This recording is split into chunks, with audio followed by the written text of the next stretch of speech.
जय हिंद विद्यार्थियों, आपका स्वागत है आपके अपने इस YouTube channel online Gurukul teaching पर। हम कर रहे हैं तैयारी सीटेट, यूपीटेट और बीएड एंट्रेंस एग्जाम की। और आज का जो हमारा प्रैक्टिस सेट है वो है हिंदी व्याकरण का।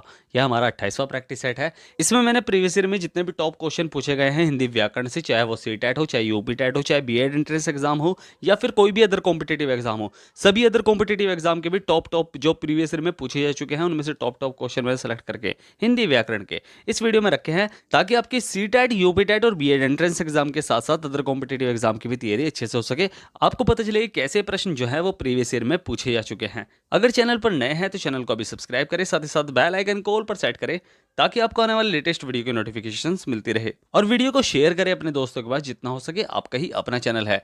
टॉप 30 क्वेश्चन मैंने सेलेक्ट करके इस वीडियो में रखे हैं। अगर आप उनमें से 25 भी सही कर पाए तो आप भी कर सकते हैं इनमें से कोई सा भी एग्जाम क्रैक। आप कितने तैयार हैं और आपका स्कोर क्या रहा है, आप मुझे वीडियो के अंत में जरूर बताएं। तो चलिए शुरू करते हैं इस वीडियो को और देखते हैं अपना पहला प्रश्न। ये सभी प्रश्न प्रीवियस ईयर में पूछे जा चुके हैं, तो वीडियो को पूरी देखें और ध्यान से देखें। पहला प्रश्न है, संघ की राजभाषा हिंदी और लिपि देवनागरी होगी, यह संविधान के किस अनुच्छेद में वर्णित है? अनुच्छेद 343, अनुच्छेद 344, अनुच्छेद 345 या अनुच्छेद 346? तो संविधान के भाग 17 और अनुच्छेद 343 एक के अनुसार संघ की राजभाषा हिंदी और लिपि देवनागरी होगी। 14 सितंबर 1949 को हिंदी को राजभाषा के रूप में अपनाया गया था, इसलिए ही प्रतिवर्ष 14 सितंबर को हिंदी दिवस के रूप में मनाया जाता है। तो इस प्रश्न का जो सही उत्तर है वो है ए। तो बढ़ते हैं अगले प्रश्न की तरफ। निम्न में से कौन सी प्राचीन भाषा नहीं है? अपभ्रंश, पंजाबी, प्राकृत या संस्कृत? तो इनमें से अपभ्रंश, प्राकृत और संस्कृत ये तीनों ही प्राचीन भाषाएं हैं, लेकिन पंजाबी कोई प्राचीन भाषा नहीं है। यानी इस प्रश्न का जो सही उत्तर है वह है बी। तो बढ़ते हैं अगले प्रश्न की तरफ। रामचरितमानस की भाषा क्या है? ब्रज, अवधी, खड़ी बोली या भोजपुरी? तो रामचरितमानस की भाषा कौन सी है? वो है अवधी। यानी ऑप्शन जो है वो बी हमारा बिल्कुल सही है। रामचरितमानस अवधी भाषा का एक लोकप्रिय महाकाव्य है। और इसकी रचना किसने की थी? वो की थी तुलसीदास ने। तो इस प्रश्न का सही उत्तर है बी। तो बढ़ते हैं अगले प्रश्न की तरफ। हिंदी भाषा में कितने स्वर हैं? 14, 11, 13 या 5? तो हिंदी भाषा में टोटल कितने स्वर हैं? वो है 11। यानी ऑप्शन जो है वो बी हमारा बिल्कुल सही है। हिंदी भाषा में टोटल 52 वर्ण हैं, और 52 वर्ण के अंतर्गत 11 तो स्वर होते हैं और 33 होते हैं व्यंजन। 11 स्वरों को भी दो हिस्सों में बांटा गया है, ह्रस्व स्वर और दीर्घ स्वर। ह्रस्व स्वर होते हैं 4 और दीर्घ स्वर होते हैं 7, तो टोटल हो गए 11। तो इस प्रश्न का सही उत्तर है बी। तो बढ़ते हैं अगले प्रश्न की तरफ। पुरस्कार में कौन सी संधि है? स्वर संधि, व्यंजन संधि, विसर्ग संधि या इनमें से कोई नहीं? देखो, पुरस्कार का अगर हम संधि विच्छेद करेंगे तो क्या बनेगा? पुरः प्लस कार। पुरः प्लस कार यानी क्या लग रहा है? विसर्ग लग रहा है, तो विसर्ग संधि होगी। यानी ऑप्शन जो है वो सी हमारा बिल्कुल सही है। तो बढ़ते हैं अगले प्रश्न की तरफ। महात्मा का विलोम शब्द क्या है? आत्मा, परमात्मा, दुरात्मा या सघनता? तो महात्मा का जो विलोम शब्द है वो है दुरात्मा। यानी ऑप्शन जो है वो सी हमारा बिल्कुल सही है। अगर परमात्मा की बात की जाए तो परमात्मा का जो विलोम शब्द होगा वो होगा आत्मा, और सघनता का जो विलोम शब्द होता है वो होता है विरलता। तो इस प्रश्न का जो सही उत्तर है वो है सी। तो बढ़ते हैं अगले प्रश्न की तरफ। निम्न में से कौन सा कमल का पर्यायवाची नहीं है? नीरद, उत्पल, अरविंद या वारिद? तो इनमें से जो कमल का पर्यायवाची है वो है नीरद, उत्पल और अरविंद। ये तीनों ही कमल की पर्यायवाची हैं, लेकिन जो वारिद है वो कमल का पर्यायवाची नहीं है, वो बादल का पर्यायवाची है। यानी इस प्रश्न का जो सही उत्तर है वो है डी। तो बढ़ते हैं अगले प्रश्न की तरफ। जो सब कुछ जानता हो के लिए उपयुक्त शब्द है? त्रिकालज्ञ, बहुज्ञ, ज्ञानी या सर्वज्ञ? तो जो सब कुछ जानता हो उसके लिए जो एक शब्द होता है वो होता है सर्वज्ञ। यानी ऑप्शन जो है वो डी हमारा बिल्कुल सही है। भूत, भविष्य और वर्तमान तीनों कालों को जानने वाले के लिए एक शब्द होता है त्रिकालज्ञ, और जिसने ज्ञान प्राप्त किया हो उसके लिए एक शब्द होता है ज्ञानी। तो इस प्रश्न का सही उत्तर है डी। तो बढ़ते हैं अगले प्रश्न की तरफ। आडंबर बहुत किंतु वास्तविकता कुछ नहीं के लिए सही लोकोक्ति है? आंख का अंधा नाम नयन सुख, ऊंची दुकान फीका पकवान, ऊंट के मुंह में जीरा या खोदा पहाड़ निकली चूहियां? तो आडंबर बहुत लेकिन वास्तविकता कुछ नहीं के लिए जो सही लोकोक्ति है वो है ऊंची दुकान फीका पकवान। तो इस प्रश्न का जो सही उत्तर है वो है बी। तो बढ़ते हैं अगले प्रश्न की तरफ। निम्न में से अशुद्ध वाक्य कौन सा है? गौतम ऋषि की पत्नी का नाम अहिल्या था, इस कार्य में बहुत विलंब हो गया, रसगुल्ला बहुत स्वादिष्ट है, या एक गुलाब की माला खरीद लेना? तो इनमें से जो अशुद्ध वाक्य है वो है एक गुलाब की माला खरीद लेना। एक गुलाब की कोई माला नहीं होती, माला होती है बहुत सारे गुलाब की, तो इसे बोल सकते हैं कि गुलाब की एक माला खरीद लेना। तो यही हमारा अशुद्ध वाक्य है। तो इस प्रश्न का सही उत्तर है डी। तो बढ़ते हैं अगले प्रश्न की तरफ। अष्टछाप के कवि नहीं है नाभादास, कृष्णदास, परमानंद दास या नंददास। देखो ये प्रश्न बहुत बार पूछा जा चुका है, तो इसे कहीं नोट कर रहे हैं तो नोट कर लेना। चाहे वो सी टेट हो, चाहे यूपी टेट हो, चाहे टीजीटी हो, इसमें ये क्वेश्चन 2 से 3 बार पूछा जा चुका है।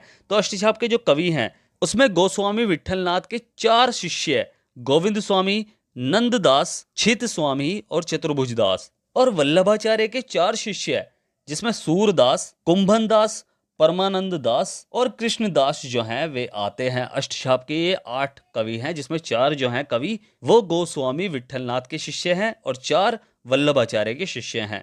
तो इनमें से जो अष्टछाप के कवि नहीं है वो है नाभादास, यानी ऑप्शन जो है वो ए हमारा बिल्कुल सही है। तो बढ़ते हैं अगले प्रश्न की तरफ। आदिकाल में पहेलियां लिखने वाले कवि थे जगनिक, खुसरो, सहरपा या गोरखनाथ। तो आदिकाल में पहेलियां लिखने वाले जो कवि थे वे थे अमीर खुसरो, यानी ऑप्शन जो है वो बी हमारा बिल्कुल सही है। तो बढ़ते हैं अगले प्रश्न की तरफ। निम्न में से कौन सा शब्द अन्य शब्द से भिन्न है? वारी, तोय, वात या सलील।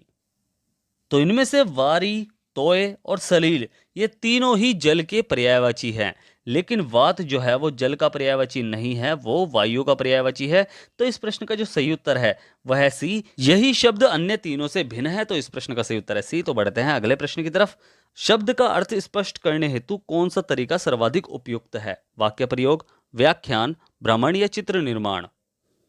तो शब्द का अर्थ स्पष्ट करने हेतु जो तरीका सबसे अच्छा है वो है वाक्य प्रयोग, यानी ऑप्शन जो है वो ए हमारा बिल्कुल सही है। वाक्य प्रयोग के द्वारा अर्थ को अच्छे से समझा जा सकता है। देखो वाक्य बना के हम उसका प्रयोग करके उसका मीनिंग अच्छे से समझ पाते हैं, तो इस प्रश्न का या समझा सकते हैं। तो इस प्रश्न का सही उत्तर है ए। तो बढ़ते हैं अगले प्रश्न की तरफ। अनिल और अनल का सही अर्थ देने वाला युग्म कौन सा है? वायु अग्नि, अग्नि वायु, हवा पानी या आग पानी। देखो अगर आपने पर्यायवाची शब्द पढ़े हुए हैं तो आप इस प्रश्न का आंसर आसानी से बता सकते हैं। अनिल का जो अर्थ होता है वो है वायु, यानी हवा और वायु ये दोनों में आ रहा है। और अनल का जो अर्थ होता है वो है आग। तो इस प्रश्न का सही उत्तर कौन सा है? वो है ए। इसके अलावा वायु के और भी पर्यायवाची शब्द हैं जो आपको पता होने चाहिए। अनिल, हवा, पवन, समीर, ये सभी जो हैं वो वायु के पर्यायवाची शब्द हैं। इसके अलावा अग्नि के जो पर्यायवाची शब्द हैं वो है आग, पावक, अनल और हुताशन। ये सभी जो हैं वो आग के पर्यायवाची शब्द हैं। तो इस प्रश्न का सही उत्तर है ए। तो बढ़ते हैं अगले प्रश्न की तरफ। अविकारी शब्द क्या होते हैं? संज्ञा, सर्वनाम, अव्यय या विशेषण। देखो वे शब्द जो लिंग, वचन, कारक आदि के कारण कभी बदलते हैं, यानी उनमें कोई परिवर्तन नहीं होता है। जैसे यहाँ, वहां, जहां, ये शब्द जो हैं अविकारी शब्द कहलाते हैं और इन्हें कहते हैं एक और शब्द से बुलाते हैं वो है अव्यय, यानी ऑप्शन जो है वो सी हमारा बिल्कुल सही है। अविकारी शब्द क्या होते हैं? अव्यय होते हैं। तो इस प्रश्न का सही उत्तर है सी। तो बढ़ते हैं अगले प्रश्न की तरफ। व्यक्ति पत्र किनके मध्य लिखे जाते हैं? व्यवसायियों के मध्य, सरकारी अधिकारी के मध्य, सगे संबंधियों और मित्रों के मध्य या पाठक और संपादक के मध्य। देखो व्यक्तिक पत्र से मतलब ऐसे पत्रों से है जो व्यक्तिक मामलों के संबंध में पारिवारिक सदस्यों, मित्रों या अन्य प्रियजनों को लिखे जाते हैं। तो वैयक्तिक पत्र किनके मध्य लिखे जाते हैं? वो लिखे जाते हैं सगे संबंधियों या मित्रों के मध्य। तो इस प्रश्न का सही उत्तर है सी। तो बढ़ते हैं अगले प्रश्न की तरफ। जब किसी पद की व्याख्या करनी हो या उसके संबंध में विस्तार से कहना हो तो किस विराम चिन्ह का प्रयोग किया जाता है? कोमा, बराबर, अपूर्ण विराम या विवरण चिन्ह। देखो जब किसी पद की व्याख्या करनी हो या उसके संबंध में विस्तार से कहना हो तो जिस विराम चिन्ह का प्रयोग किया जाता है वो किया जाता है विवरण चिन्ह का, यानी ऑप्शन जो है वो डी हमारा बिल्कुल सही है। देखो विराम चिन्ह से भी एक प्रश्न एग्जाम में जरूर आता है। ये जो विराम चिन्ह है ये अल्प विराम का चिन्ह होता है, ये अपूर्ण विराम का चिन्ह है। तो इस प्रश्न का जो सही उत्तर है वो है डी। तो बढ़ते हैं अगले प्रश्न की तरफ। अपराध शब्द क्या है? द्रव्यवाचक संज्ञा, जातिवाचक संज्ञा, व्यक्तिवाचक संज्ञा या भाववाचक संज्ञा। तो अपराध शब्द क्या है? अपराध शब्द एक भाववाचक संज्ञा है। संज्ञा के बारे में हमने पहले भी पढ़ा है अच्छे से। तो अगर पिछली वीडियो को अभी तक नहीं देखा है तो आप हमारी प्लेलिस्ट पर जाकर उन वीडियो को देख सकते हैं, या फिर मैंने डिस्क्रिप्शन बॉक्स में भी उन वीडियो की लिंक दे रखी है, तो आप वहां जाकर भी उन वीडियो को देख सकते हैं। तो अपराध शब्द में कौन सी संज्ञा है? वह है भाववाचक संज्ञा। इसके अलावा भाववाचक संज्ञा की और भी एग्जाम्पल है, जैसे बुढ़ापा, मिठास, बचपन, थकावट, ये सभी जो है वो भाववाचक संज्ञा के एग्जाम्पल है। तो इस प्रश्न का सही उत्तर है डी। तो बढ़ते हैं अगले प्रश्न की तरफ। किस शब्द में एक प्रत्यय का प्रयोग नहीं किया जा सकता? जीव, स्वभाव, प्रकृति या भय। देखो जीव में भी इक प्रत्यय का प्रयोग किया जा सकता है। जीव में जब इक प्रत्यय लगाएंगे तो बनता है जैविक। स्वभाव में भी इक प्रत्यय का प्रयोग लगाया जा सकता है। प्रत्यय कहाँ लगते हैं? प्रत्यय जो है वो पीछे लगते हैं किसी शब्द के। तो स्वभाव और उसमें अगर हम इक प्रत्यय लगाएंगे तो इक प्रत्यय लगाने के बाद बनेगा स्वाभाविक। ऐसे ही प्रकृति में अगर हम इक प्रत्यय लगाएंगे तो इसमें भी इक प्रत्यय लगाने पर बनता है प्राकृतिक। लेकिन भय में इक प्रत्यय नहीं लगाया जा सकता, यानी इस प्रश्न का जो सही उत्तर है वह है डी। तो बढ़ते हैं अगले प्रश्न की तरफ। क्षितिज किसे कहते हैं? जहां धरती और आकाश पास पास होते हैं, जहां से धरती और आसमान मिले हुए दिखते हैं, जहां तक धरती दिखाई देती है, या जहां से धरती और आकाश दिखाई पड़ते हैं। तो क्षितिज किसे कहते हैं? क्षितिज कहते हैं जहां से धरती और आसमान मिले हुए दिखते हैं। तो यानी इस प्रश्न का जो सही उत्तर है वो है बी। तो बढ़ते हैं अगले प्रश्न की तरफ। तद्भव पत्रिका कहां से प्रकाशित होती है? बनारस, दिल्ली, लखनऊ या जबलपुर? ये प्रश्न भी एग्जाम में 3 से 4 बार पूछा जा चुका है कि तद्भव पत्रिका के संपादक और तद्भव पत्रिका कहां से प्रकाशित होती है। तो वो होती है लखनऊ से, यानी ऑप्शन जो है वो सी हमारा बिल्कुल सही है। और इसके जो संपादक हैं वो है अखिलेश। तो इस प्रश्न का सही उत्तर है सी। तो बढ़ते हैं अगले प्रश्न की तरफ। उच्च कुल में जन्म लेने वाला के लिए कौन सा शब्द सही है? राजपुत्र, द्विज, कुलीन या पूजनीय? तो उच्च कुल में जन्म लेने वाला के लिए जो एक शब्द होता है वो होता है कुलीन, यानी ऑप्शन जो है वो सी हमारा बिल्कुल सही है। कुलीन की जगह आपको एक और शब्द जो है वो मिल सकता है, वो है अभिजात। तो इस प्रश्न का सही उत्तर है सी। तो बढ़ते हैं अगले प्रश्न की तरफ। हस्त का तद्भव क्या है? हाथ, हाथी, हस्तिनी या हथियार? तो हस्त का तद्भव क्या होता है? हस्त का तद्भव जो होता है वो होता है हाथ। तो इस प्रश्न का सही उत्तर है ए। तो बढ़ते हैं अगले प्रश्न की तरफ। ठीक समय पर आ जाना में कौन सा कारक है? कर्म, करण, संप्रदान या अधिकरण? देखो आपको पता है कि कारक जो है वो टोटल 8 प्रकार के होते हैं। कर्ता, कर्म, करण, संप्रदान, अपदान, संबोधन, अधिकरण और संबंध। और उनके कारक चिन्ह भी 8 ही होते हैं। तो कारक चिन्हों को अच्छे से याद कर लें कि कर्ता कारक का जो चिन्ह है वो क्या है? वो है ने। तो ऐसे ही आपको आठों के आठों कारक के चिन्ह जरूर याद करने हैं। पेपर में 1 से 2 क्वेश्चन इसके पूछे जाते हैं। तो कर्म कारक का जो चिन्ह होता है वो होता है को। करण कारक का जो चिन्ह होता है वो होता है से और द्वारा। ऐसे संप्रदान कारक का जो चिन्ह होता है वो होता है को और के लिए। जब दूसरों को कोई चीज देते हैं तो वहां संप्रदान कारक होता है। ठीक है, तो कर्ता ने कर्म को करण से के द्वारा, तो ऐसे करके आप याद कर सकते हैं। और अधिकरण कारक का जो चिन्ह होता है वो होता है में या पर। तो यहाँ किस कारक चिन्ह का प्रयोग हो रहा है? यहाँ हो रहा है पर। तो अधिकरण कारक का चिन्ह जो होता है वो होता है पर। तो इस प्रश्न का सही उत्तर है डी। तो बढ़ते हैं अगले प्रश्न की तरफ। श्याम खाना खा रहा है रेखांकित वाक्य में क्रिया का भेद बताइए। अकर्मक क्रिया, सकर्मक क्रिया, प्रेरणार्थक क्रिया या द्विकर्मक क्रिया? तो श्याम खाना खा रहा है, इस वाक्य में जो क्रिया है वो है सहकर्मक, यानी ऑप्शन जो है वो बी हमारा बिल्कुल सही है। देखो नॉर्मली क्रिया के जो 2 भेद होते हैं वो होते हैं सकर्मक और अकर्मक। अकर्मक क्रिया किसे कहते हैं? अकर्मक क्रिया उन क्रिया को कहते हैं जिनका असर जो है वो कर्ता पर पड़ता है, यानी जिसमें कर्म ना हो। और सकर्मक क्रिया किसे कहते हैं? सकर्मक क्रिया वे क्रियाएं होती हैं जिनका फल कर्ता पर ना पड़कर कर्म पर पड़े। जैसे श्याम खाना खा रहा है, खा रहा है क्या खा रहा है? खाना खा रहा है, तो खाना ही तो खत्म होगा। तो फल कहां पर पड़ रहा है? वो पड़ रहा है ऑब्जेक्ट यानी कर्म पर। तो इस प्रश्न का सही उत्तर है बी। तो बढ़ते हैं अगले प्रश्न की तरफ। यह बहुत ठंडा पानी है, इस वाक्य में कौन सा शब्द विशेष्य है? ठंडा, पानी, बहुत या यह? देखो विशेषण जिसकी विशेषता बताए वो विशेष्य कहलाता है। अब विशेषण शब्द क्या है इसमें से? इसमें जो विशेषण शब्द है वो है ठंडा। देखो ठंडा जो है वो विशेषण है तो कट ही गया। यह एक सर्वनाम है तो ये भी कट गया। अब ठंडा क्या है, यानी विशेषण किसकी विशेषता बता रहा है? ठंडा क्या है?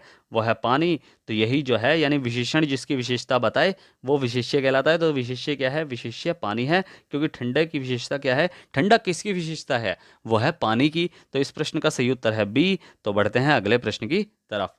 काला घोड़ा तेज दौड़ता है, वाक्य में क्रिया विशेषण शब्द कौन सा है? घोड़ा, तेज, काला या दौड़ता है? देखो दौड़ता है तो एक क्रिया है, ये तो कट ही हो गया।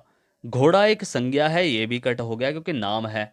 अब काला क्या है? काला एक विशेषण है तो ये भी कट हो गया। तो बचा क्या है? वह है बी, यानी तेज जो है वो एक क्रिया विशेषण है। देखो जो शब्द क्रिया या विशेषण की विशेषता बताते हैं वो क्रिया विशेषण कहलाते हैं। यहाँ क्रिया की विशेषता बताई जा रही है। दौड़ता कैसे है? दौड़ता तेज है, यानी दौड़ना जो है वो क्रिया है। इसकी विशेषता क्या बताई जा रही है? कि वो तेज दौड़ रहा है। तो तेज क्या है? तेज है क्रिया विशेषण शब्द। तो इस प्रश्न का सही उत्तर है बी। तो बढ़ते हैं अगले प्रश्न की तरफ। त्रय वर्ण किन वर्णों के योग से मिलकर बना है? तय प्लस ए, अध तय प्लस रै, तय प्लस आधा रै या फिर त्रय प्लस ए? देखो हिंदी वर्णमाला में टोटल 4 जो हैं वो संयुक्त वर्ण हैं। और संयुक्त वर्ण किसे कहते हैं? जिनकी रचना 2 वर्णों के मेल से हुई हो। इसमें जो त्रय वर्ण है वो एक संयुक्त वर्ण है और यह 2 वर्णों के योग से मिलकर बना है। कौन कौन से? तय प्लस रय, यानी आधा तय प्लस रय, इन दोनों के योग से मिलकर त्रय बनता है। तो इस प्रश्न का सही उत्तर है बी। तो बढ़ते हैं अगले प्रश्न की तरफ और ये हमारा अंतिम प्रश्न है। अर्धस्वर हैं यह वह, ई उ, ऋषि रय या फिर ऋषि और शय।